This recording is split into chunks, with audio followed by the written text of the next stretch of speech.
Magandang umaga mga friend. Tara, luto po tayo. May baboy po tayo dito or pork. Lagyan po natin ng toyo.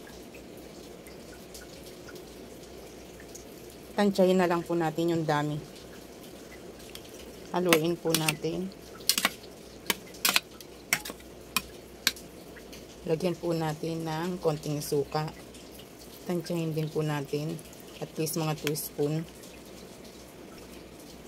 Brown sugar. Lagyan po natin. Then, pepper or paminta. Konti lang po. Bay leaf or laurel. And then, lagyan po natin ng bawang or garlic. Haluin po natin. Mix po natin. At leave po natin mga 30 minutes po para lumasa po yung ating pork sa sauce. Ibabad po natin siya ng at least mga 10 to 30 minutes. Or mas maganda nga po kung the whole day lagay nyo po sa rep. Pero tayo ngayon ay ano lang po, at least 30 minutes. Tara na mga friend, lutuin na natin. Naglagay tayo ng konting mantika. Tansyahin nyo na lang po.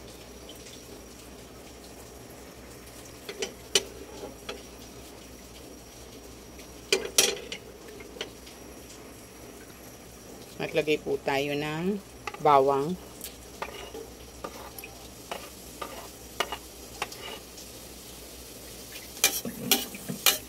Haluin po natin.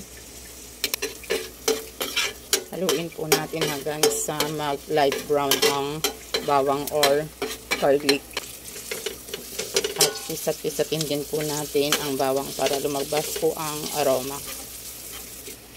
Lagay na po natin ang ating pork.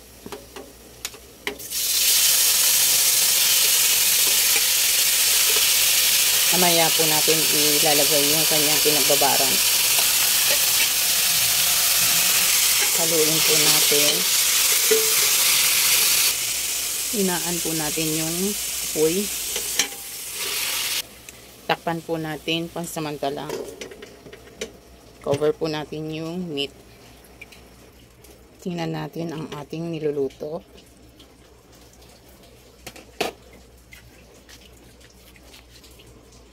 Ayan na siya mga friend.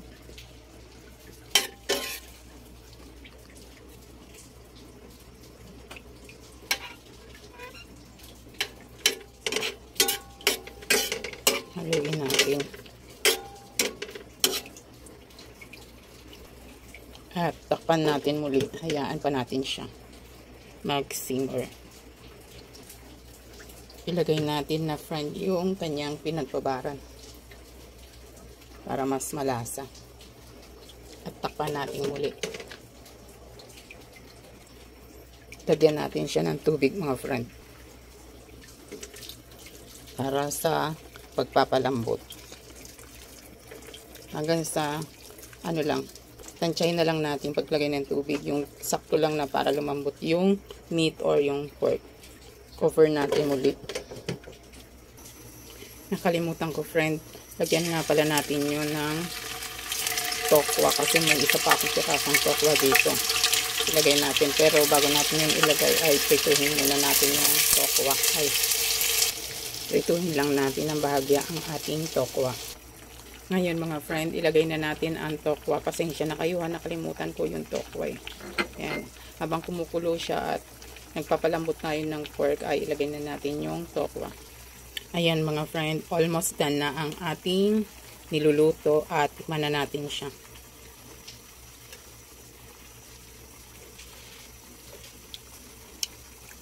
Sarap.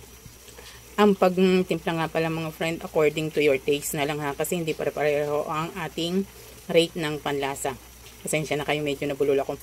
Hindi pare-pareho yung ating rate ng ating panlasa, kaya timplahan nyo na lang ng ayon sa inyong panlasa. At lagyan natin siya ng sibuyas na puti.